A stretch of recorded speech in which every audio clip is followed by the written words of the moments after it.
Today, I want to share with you how to make the most of the first contact with your client.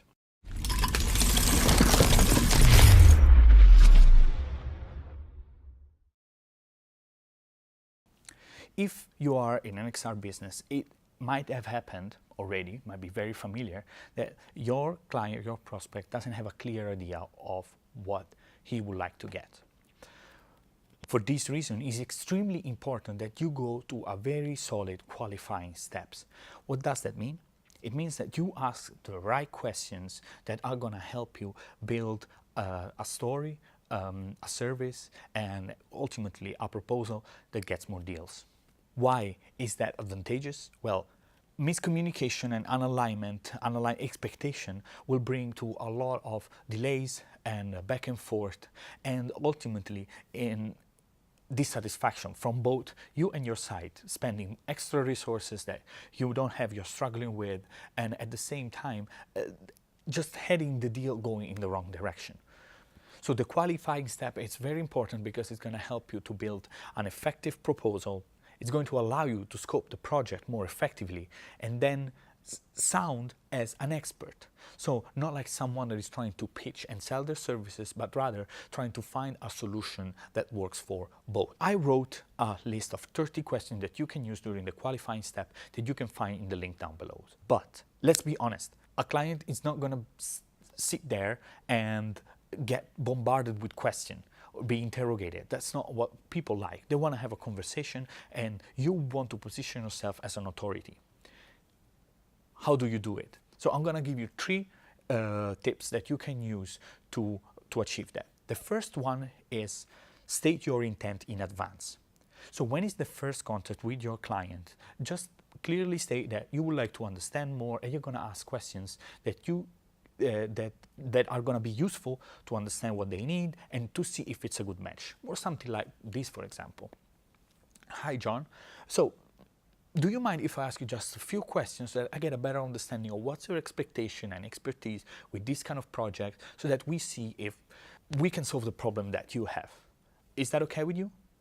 That if also puts you in a position where you're not pushing, but you're just checking with them if this could be something that could work out. The second thing is being conversational. What does that mean? The questions that I've written are pretty short and condensed, and you should be able to articulate them and phrase them in such a way that they are not just a one-liner. For example, what's your experience with XR project? This is a bit dry and doesn't allow for much of a discussion, especially if you ask 10 of them like this. Instead, what you can do, you can ask the question differently. Like, many of our clients we approach, they don't have a lot of experience with this kind of project. So what about you? This is more conversational, and it just makes the whole flow of the conversation go smoother. Third, we should just be realistic and do not expect that they are going to sit there throughout the whole sets of questions. So what you can do is requalify the next opportunity. So you have got an idea of what is that they expect and their goals. So when you are there and you're actually presenting your services, and maybe some other people joined in the room, what you can do is that requalify, so put on the table what is that they were looking for. So I believe that having our AR app, what you would like to get is a greater conversion and a more time on page for these specific products. And so I put together this, and this information for you. Now, is there anything else that you really would like to see besides this that we discussed? Starting the conversation and the presentation in this way gives you the room to ask for more questions and try to tackle other issues that might have come up in the meantime, or maybe address also the other people that might be joining in that moment.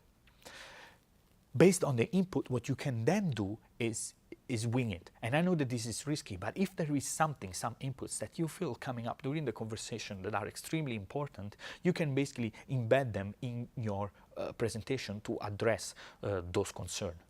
I hope that these three advice are going to be helpful for you.